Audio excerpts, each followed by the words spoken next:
Well, we're finally here. It's been a week since my first viewing of Avengers Endgame, and ever since then, I wanted to do a spoiler review. And I was nervous to do one. I've only ever done one official spoiler review, and that was for The Last Jedi. Every once in a while, I would do a review on an older movie, and I'd go in with no filter, just spouting out spoilers depending on if it's a movie that most everyone has seen, or maybe if there's something significant that happens that perhaps people who haven't seen the movie aren't aware of that significant something or something, so at that point, you know, I'll decide whether I want to actually talk about that or not. And so, with doing a spoiler review, I didn't know how to go about actually doing a proper one, since I just winged it when I did the Last Jedi spoiler review, thus the nervousness of going into this video here. So,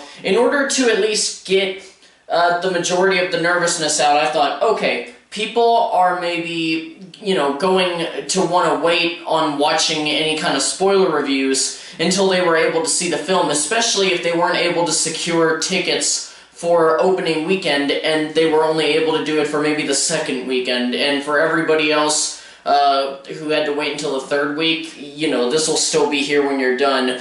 But yeah, this will definitely be a spoiler-filled thing. And you know, I did this because it gave me enough time to actually see the movie again, prepare notes, which I do have some here. I'm just going to my mind gets jumbled, so I'm just, every once in a while, I'm going to look over here and just try to jumpstart my brain to remind myself what the fuck I'm talking about. But, you know, I want to come to you guys with a true spoiler discussion that is hopefully structured and not improv-like, not too improv-like, because I don't think I'm very good at winging it, to be honest. And for those of you who have not seen any of my videos in the past, little tiny disclaimer. The way that I go about conveying my thoughts on a film is that I do a pro and con list. Pros are everything that I really liked about the movie, or at least liked, and then the cons are everything that I either didn't like, or maybe I found lacking in quality of, you know, yeah, a certain amount of quality. And normally I try to keep these sections separate, but sometimes I'll transition between the two in some way. Right now, I'm just gonna go about it, talking about the things in the order that they happened, or at least as much as I can. And keep in mind that there will be some nitpicks in the cons as well. I try not to nitpick too much in order to give movies the benefit of the doubt at times, but also because if I nitpick, then I could give things away. But hell, this is a spoiler review, so I'll just do it this once, and on the off chance that I do another in the future, I'll do it then, which I'm sure I will most likely do another spoiler review. Probably not this long, though. As usual, I go into an MCU film expecting the first thing that I'm going to see is the, you know, the Marvel Studios logo, where they showcase every important character, and inside of the letters they show, like, some iconic scenes from those movies. But instead we're thrown into an archery lesson between Clint Barton, our beloved Hawkeye, and his daughter, while the rest of his family is preparing for, like, outside dinner, like a picnic or something, that's on their property. At this point, we are reminded about the fact that Clint's under house arrest because of everything that happened in Civil War, and also the fact that he broke out of the raft prison, and he took a plea bargain so that he could stay home with his family. You know, he's just under house arrest. Anyway, this is an amazing scene unto itself because of how simple it is, and it really gives insight into maybe how the decimation, which is actually the MCU canon name for the snap, even though I don't think I've heard anybody say it in the films. I just know that I heard it in a few movie news articles. But anyway, I'm getting off track. It really gives insight into maybe what the decimation was like for many other people who didn't dust. You know, Clint looks away, looks at his wife, talks to him, looks back at his daughter, and she's not there. You see the dust, and to us, we know what that means, but he doesn't know anything. He just knows in the spot where my daughter is, she's not there. And again, he probably doesn't even notice the dust. It doesn't look like he does. And then he looks back, and his entire family is gone too. The dust is harder to see in the shot because of how wide the shot is and how far away he is. But it's there, flowing slowly in the wind where his two sons and his wife were standing. This is a downright horrific scene, just on an emotional level. And I mean, we all knew that part of the scene that was shown in the trailers, showing Clint and his daughter, him teaching her archery. We had a feeling going in that somebody was going to die or be dusted, and that it was going to be her. But I don't think anybody thought that, the entire family was going to be dusted.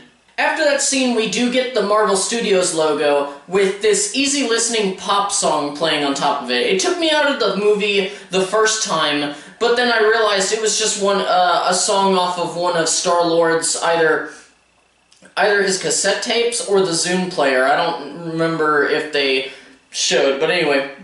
Second time watching this movie, it still kind of took me out of the scene, but it was, the entire thing was just a simple scene between Tony and Nebula, and it's just them bored on the ship, and Tony's teaching her finger football. I think that's what you call it. I don't know, I was never good at it, but this scene obviously is a way to show people that despite the darker tone of this movie, that it was still going to be bringing in that quintessential MCU humor and levity. And really, it also showed me and reminded me of how far Nebula has come as a character, especially once they really let her develop as a person over the couple of films that she's been in, and they really allow her to play with that development, and with also play with the fact that she's figuring out who she is as a person, whether you're talking about the version that we watched since 2014, or the other one from the alternate timeline. Actually, from now on, I'm going to try to, if there's like two versions of people that I'm talking about, I'm going to try to refer to the present day one as like 2023, and then the other one is like, I think most of the other people would be like 2014.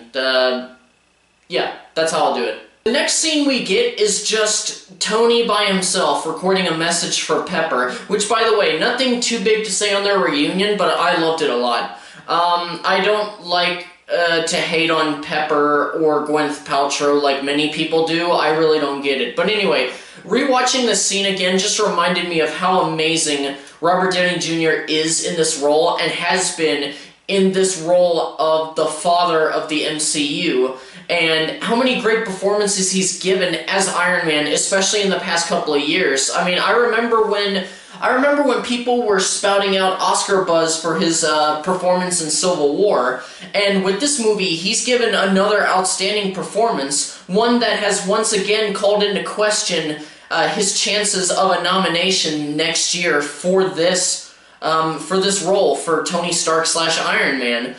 And I don't know, me personally, I can see it possibly happening. If you want reasons, you've come to the wrong video, honestly. That's like a thing for another video. However, I do recommend you go and check out the YouTube channel Beyond the Trailer. Recently, she came out with a video talking about Endgame's Oscar chances, and one of the things that she brought up was RDJ, Robert Downey Jr., and I don't know, honestly, I'd back these campaigns for his nomination. I know my word doesn't mean that much, but you know what, I would still back it, because, it does not matter that his character wears an outfit that's mostly CGI in the movie. He still gives fucking great performances in this role, and plus, the Academy loves giving awards for entire bodies of work. Hell, we saw it recently with Leonardo DiCaprio. After he records the message, he falls asleep on the floor. Nebula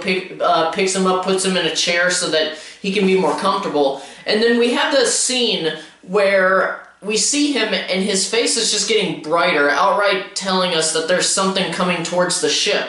And after a few seconds, we see that it is Carol Danvers herself. This is my first true con with this movie. especially during the first time I saw this movie, and after second viewing, it actually bothers me even more. But how the hell did she know where they were?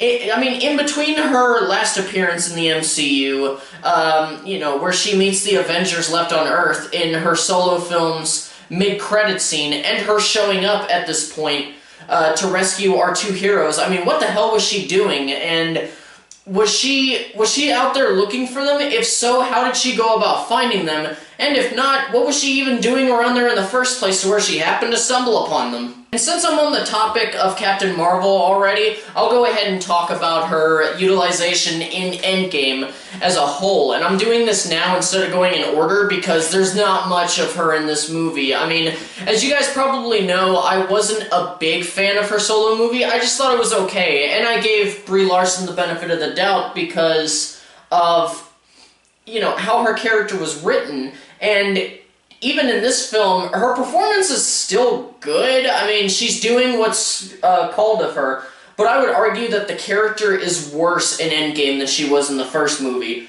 Or, sorry, in her solo movie. In that movie, she was a bit of a blank slate that would have random bursts, not outbursts, just bursts, where it would just happen randomly, and it'd be like kind of minor degrees, but just random bursts of emotion, mostly subdued, but still, they were there. In Endgame, she just seems needlessly angry all the time and just comes across as this high and mighty person with a, I know what's better, I know what's best and better for everyone around me kind of attitude. I even brought this up in a conversation between me, my wife, and a friend of hers after we saw the movie last week, and here's how I described Captain Marvel as a character in Endgame. I said she was Captain America without the humility. There are a few character traits that both characters do share, including the fact that they have that attitude.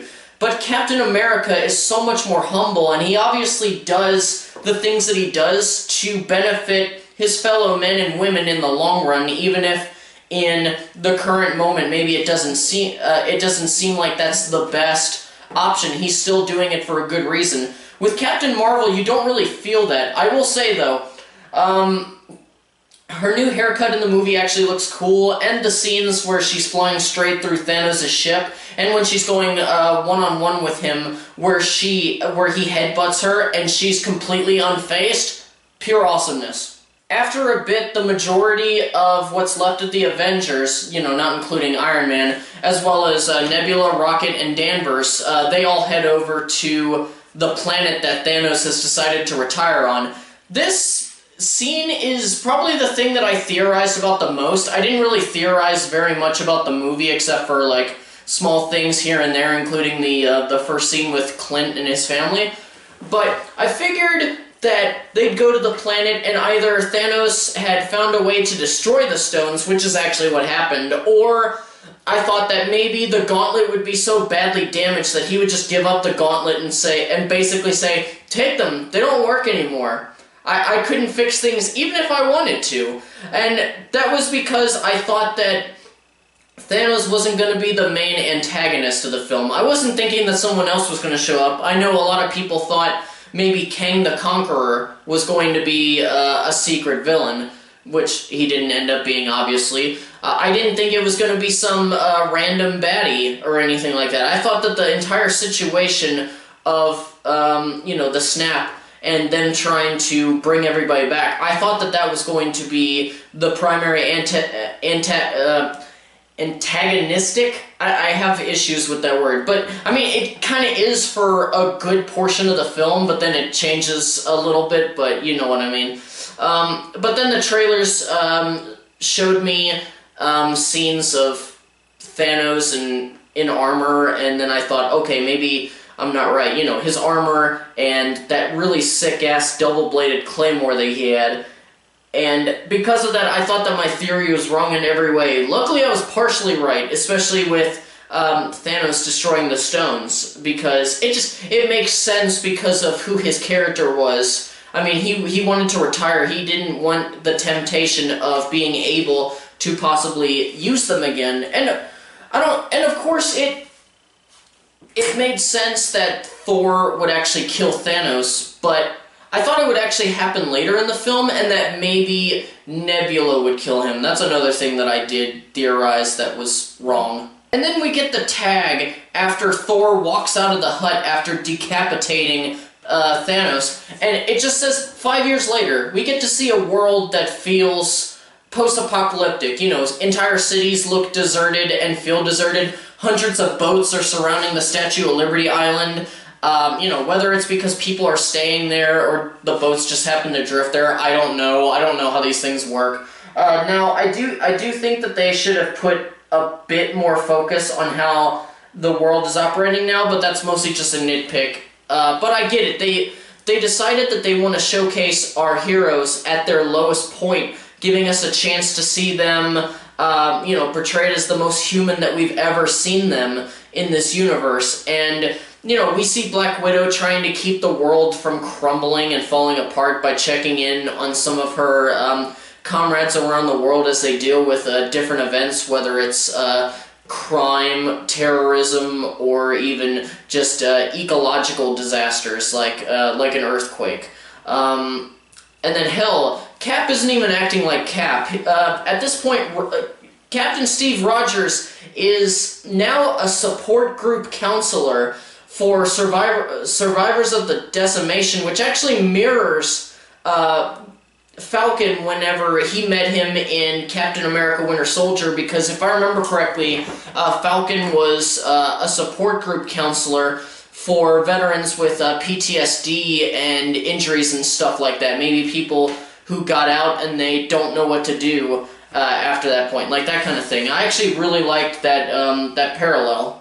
And speaking of the support group, there's one thing that people are complaining about online, and it's the representation of a LGBTQ plus person. In the film, if you're paying attention, you notice that the man who's primarily talking in that scene is actually one of the directors, Joe Russo. And if you really pay attention and listen to what he's saying, you'll learn that he was either married or just in a relationship before the decimation, and it was with a man. And this guy says that he had just started dating for the first time again in years to a man. People were thinking that, you know, it's just a throwaway character that they could use once and say, hey, we finally brought representation to the LGBTQ plus community. Rejoice. But I don't really see it that way. Now, if you disagree with me on this, that's fine, but this is my honest opinion as a straight ally. I saw it as them not glorifying his sexuality or putting him in the spotlight because of his sexuality. His character was treated like a normal person, like a regular person who was dealing with a tragedy in a way that many people would, who just, you know, he just so happens to be gay. It's nothing, it's not his entire personality, it's just one aspect of the whole human that he is. And that's what I would want more out of, you know, most characters at first than just, you know, the filmmakers putting them in the spotlight, or putting a spotlight on a character just because of their sexuality or something along those lines. When they come out with the first hero that is in this grouping, I'll rejoice along with you, but I don't want their sexuality to be like the main focus, you know? It needs to be something that's part of their DNA, but not something that's shouted out in their faces. I don't want it to be their entire personality. And now that I'm out of the way of that rant, I will go ahead and say this next thing. I'm not putting it as a pro or a con, though it'd most likely be a con because I could nitpick the shit out of this. But just as a joke, I will say the true hero of Endgame is not any of the heroes, but it's that fucking rat that stepped on the Quantum Realm generator console that brought Scott Lang back. He's the true fucking hero.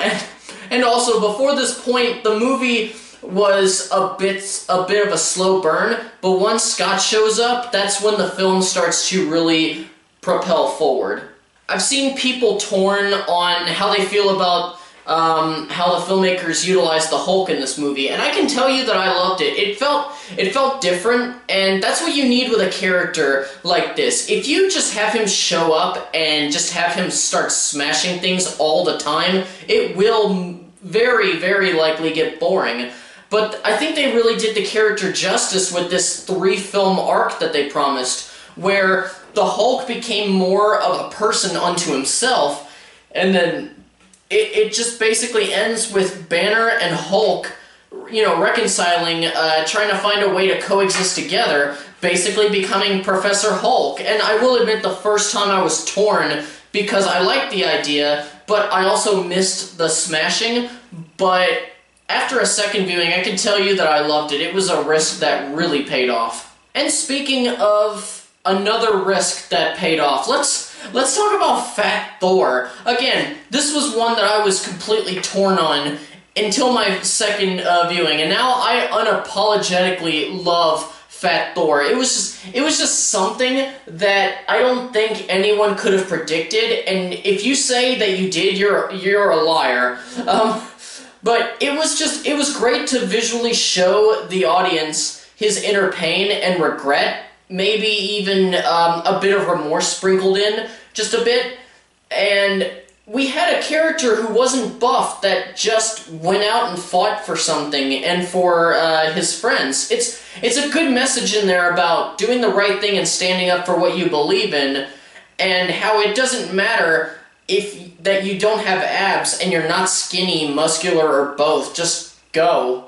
After Scott comes back from the Quantum Realm, and before he, Cap, and Black Widow, Natasha, start recruiting Hulk and Thor, they stop by Tony's new home that he shares with Pepper and their daughter Morgan, and they talk about their idea about using the Quantum Realm to go back and try to fix things. He completely dismisses the idea of time travel, and then later he looks at a picture of himself and Peter Parker, and, obviously thinking on the guilt, it motivates him to toy around with the idea of building a time machine of some sorts. And he does it, but the issue with me is the amount of time that it takes. It comes across as though, he starts the coffee maker, he makes himself a cup of coffee, he designs the time machine in just one fell swoop, just once, and then it works out the first time? No, I don't think this is...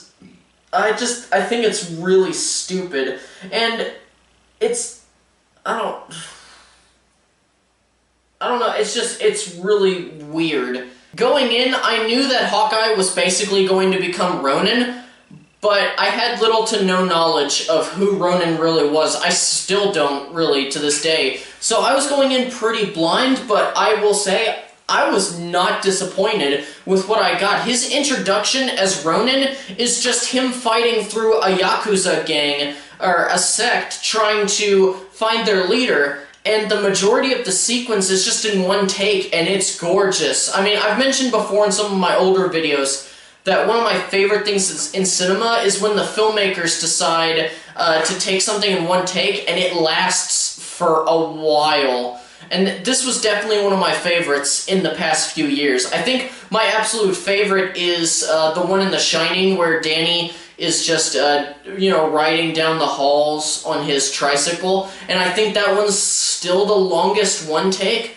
that anybody's ever done. And it's just, oh my god, it's so seamless and beautiful. After this point, we get into the explanation about how time travel works in this universe, and again, the consequences in this universe. The details are a little bit rushed, but sound fairly simple for the most part, although much of it, excuse me, much of it does beg the audience to accept, whatever happens, even if it doesn't make any sense as far as the rules have been established thus far. I also have to point out, so Scott says that there's very little that they have very little chances because of the fact that they're low, that they have a limited supply on the Pym particles. Okay, I don't really understand why they couldn't just go back to a certain period in time where they could just get more just in case, especially since that's what they end up doing later anyway, because Tony messes up getting the Tesseract, so,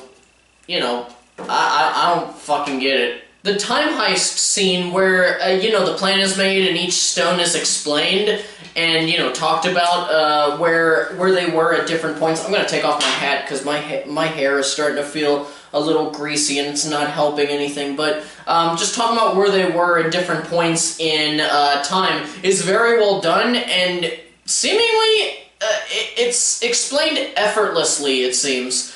And even comes with some of its standout moments, like when Thor starts talking about the ether, and he just goes into this rant about how he used to date Jane Foster, but life goes on, people move on, and it's hilarious, especially because the music in the background while he's talking just makes you feel like you're really watching The Big Lebowski. After this point, though, many scenes are gold with only a few more nitpicks.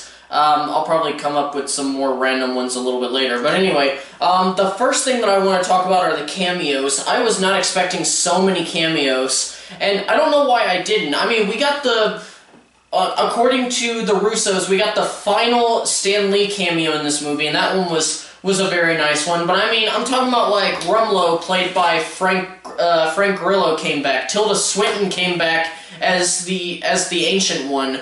John Slattery came back as Howard Stark. I mean, even Robert Redford came back as Secretary Pierce. That one surprised me, especially because he had his last acting film last year in The Old Man and the Gun, and I wasn't expecting to see him behind the camera, I wasn't expecting to see him in front of the camera ever again, unless I was watching a movie that had already come out. So seeing him on the big screen, just, I don't know why, it blew my mind. Since we're in this part of the movie, I do want to touch on Nebula specifically, whether it's the 2023 version or the 2014 version. First off, I don't know why the version from 2023 decided to wait until she was actually on Morag before mentioning that maybe there were a couple of people who are also searching for the Power Stone, her younger self included, as well as her father and Ronan the Accuser. I think that if she did, then she wouldn't have been allowed to go on this mission. They would have put her on a different one, most likely the Vormir one, and then that would have changed a little bit different. Also, I wish that they had explained how 2014 Nebula, after disguising herself as 2023 Nebula, got Thanos to present day, other than just, hey, handing him a Pym particle, and then her using her robotic hand to hack into the quantum realm transporter console, because it doesn't feel like it should have been that easy. Now let's talk about the scene on Vormir. I understand why it went down the way it did, with Natasha and Clint fighting each other for the chance to sacrifice themselves so that the other person doesn't have to. All for the mission to get the Soul Stone. But it went on a little too long for my taste, and not to mention the fact that, the emotion that I wanted to feel in the moment was ruined by something really small. The music that accompanies the scene is the exact score that plays when Thanos throws Gamora off of the cliff in Infinity War, and it really made it hard for me to feel to truly feel emotion towards what's happening in the moment because of how jarring it was. Now, once that's done, and Hawkeye is sitting in that pool, and he opens up his fist and the Soul Stone is there, and he starts crying because he knows that means that she's truly dead, that's when I was able to start crying, because there was almost no music, it was just silent. After they all get back to their timeline, and they make the new gauntlet, and obviously bring people back, as shown through small visual clues in the environment, and also the fact that Clint's wife calls him on the phone, like, within seconds of returning, and everything seems fine, but at this point, 2014 Thanos has already, gotten through the machine and has begun firing on the Avengers headquarters. My complaint is that in this part, there are at least a couple of people in this movie that should have died. either from the missiles or being crushed by rubble. The two obvious answers are Rocket and Clint, though honestly the latter is was the most likely, especially because of his placement and how he fell. And yet those two lived, and it felt wrong. Around this point is where we get the greatest hour of a comic book movie ever. We had elements of those in the sequences where they're trying to get the stones. They were definitely there. But after the HQ bombing, that's where we get true greatness. And much of that is thanks to the oodles and oodles of fan service. I mean, many critics consider fan service to be a bad thing, and mostly be a detriment to a film, which I can understand that. There are some movies where too much fan service is not good. Like, I love the Easter eggs in Rogue One, but even I have to admit that it's a bit excessive. No. The fan service in here is all about entertainment and about the filmmakers finding ways to thank us as fans for sticking around, and many of them either made me cheer or cry tears of happiness, or both, or, you know, some kind of combination of the two with some words missing. I don't know how to describe that. Anyway, this was their present to us. We got so many, and I will, of course, list a few of them as their own individual pros because I can, and they deserve it. Thor with Mjolnir and Stormbreaker. Thor and Stark utilizing lightning together to fight Thanos. Cap finally picking up Mjolnir and using it in tandem with the shield. Oh my god. Cap's shield breaking apart after being beaten to death by Thanos. Pepper Potts in an Iron Woman suit of armor. Scarlet Witch versus Thanos. Tony hugging Peter. And speaking of Peter, Spider-Man going into insta-kill mode. And these next three are my favorites. All of the portals appearing after Falcon contacts Cap and says, "On your left," which again, if you remember, that is very reminiscent of Captain America Winter Soldier when they first meet, where they're just running around the National Mall in Washington, D.C., and because Cap is so much faster than him, he just keeps saying, "On your left, on your left, on your left," and it's hilarious. But pretty much everyone that we've ever seen in these movies just shows up for an end fight that feels reminiscent of Two Towers and Return of the King, especially Return of the King, all while the best part of the score by Alan Silvestri is playing. I've been playing and replaying that track on Spotify for the past week. I love it so much. Hell, just listening to it makes me want to cry tears of happiness. I had said for weeks to everyone I knew personally who knew about how excited I was about this movie, that one thing that I needed out of this movie, and I mean really needed, I needed to hear Captain America finally saying, "Avengers, assemble." And you can damn well bet that I had a wet face and snot coming out of both of my nostrils. I was so happy. And of course, the one thing that I actually didn't think about, the one win that Doctor Strange had foreseen. Tony Stark fighting Thanos one-on-one, getting the stones away from him, gathering them onto his hand, and speaking those iconic words that officially started the MCU, "I am Iron Man," before snapping his fingers and bringing... I did it like this because I can't snap my fingers, but anyway, snapping his fingers and bringing everything involving Thanos and his army to a screeching halt, dusting every single one of them, including Thanos himself, with sadly with Tony sacrificing himself and actually dying because of his injuries. You know, just showing how far he's come since his first solo movie. And I gotta tell you, despite all the crying that I did during both showings, for everything else that I mentioned, and I cried a lot in this movie, whether it was sad tears or happy tears, I could not have been prepared for the rush of emotion that came through me the first time especially, you know, just while I was watching Tony, trying to figure out if he had already died or if he was just so paralyzed that he couldn't move, because it looked like he was breathing in some parts, but nothing else was moving, not even his pupils. And once it was obvious that he was dead, I couldn't hold it in, and Sorry, I'm trying not to think about it right now, otherwise I'll start crying again, and I really don't want to. Okay, now let's move on to later things, as well as some things that I skipped for a little bit, like temporarily skipped.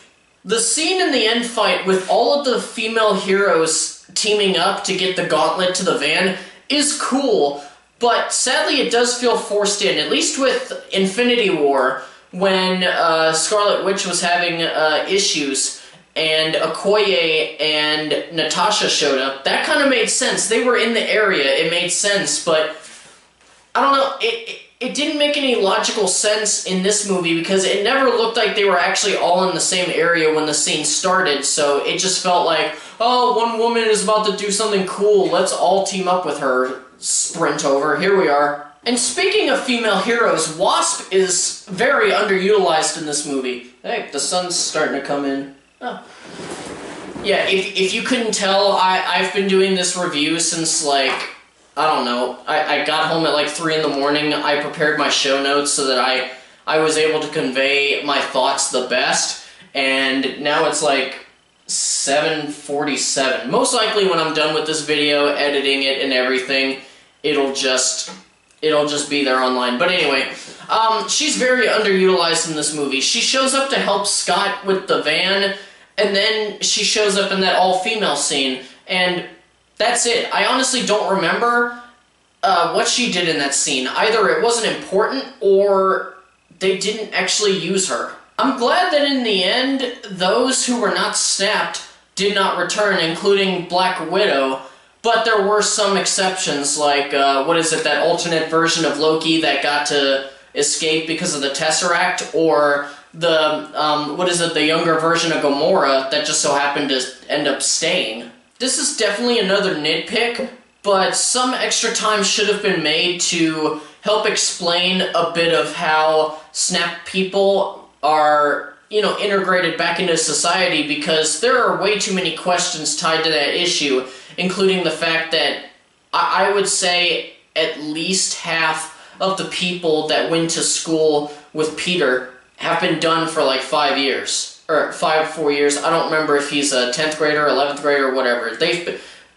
A fair bit should have already been done, but I don't know. That's just something like that. Of course, I say nitpick because they will most likely tackle this in Phase 4, if not during... why am I blanking? Oh, Spider-Man Far From Home. I have to say this real quick. It's so obvious on the second viewing that Bucky knew that Steve was going to leave. It was really obvious. I don't know, if you've seen it a couple of times, you may know what I'm talking about, but if you haven't, see it again, you'll see what I mean. Also, I have to ask this because it feels like a logical inaccuracy. How did Steve return all 6 stones when they weren't even all from the same time, or did he somehow bring enough Pym particles and equipment for one trip, because he would have had to gone to 1970s, wait, no, not 1970s, 1970 on the dot, New Jersey, 2012 New York, 2014 Morag, and Vormir, which the latter just so happens to be the home of Red Skull, the man responsible for Cap being encased in ice for 70 years. The same man who tried to conquer the world utilizing the Tesseract and Nazi might? How did he go about that? I mean, I guess we will most likely never know, because, I don't know. Honestly, that's the biggest draw that I get from the movie. That's what I take away from it. How the fuck did that work? With the rules of creating a pocket reality when time traveling in this universe, how did Steve get back to his original reality as an old man? He shouldn't have been able to just simply, wait until the right time. According to the rules established earlier in the movie, he was officially in a different universe because of, how he went about getting there. However, and this is my final thought, I will say that the ending of Steve Rogers as Captain America was emotionally satisfying to me, because he has always been, and most likely always will be, my favorite MCU character. And while I was on the bandwagon that he would either die or outright sacrifice himself, I was still happy to see him get to the point that it ended up coming to. Anyway, that's all my bitching and praising and bitching and praising and praising and praising and praising and bitching. Of course, we also do have some other things to look forward to with this movie. I mean, what is it? Valkyrie's the new ruler of Asgard. We've got the Asgardians of the Galaxy. I really hope the movie is called that, because then it will be amazing. Falcon technically, but not technically, taking over the mantle of Captain America. Honestly, that one's confusing because of what Disney has said and what the directors have said.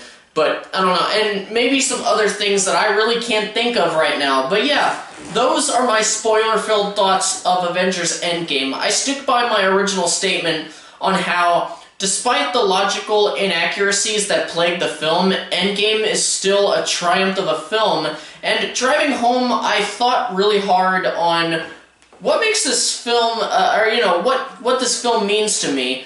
And because of that, what the MCU means to me overall.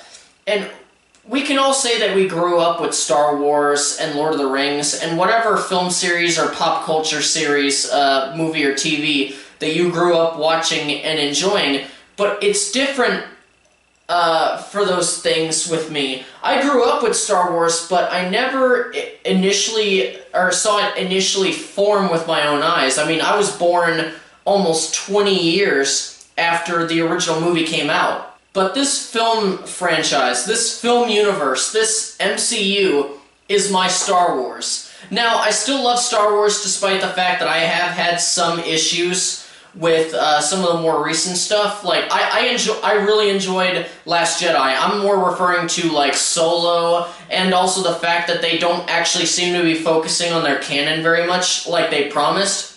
But like many of you watching, I've grown up with these films. I've grown up as these films were being formed into what we see today, and they've helped me form as a person.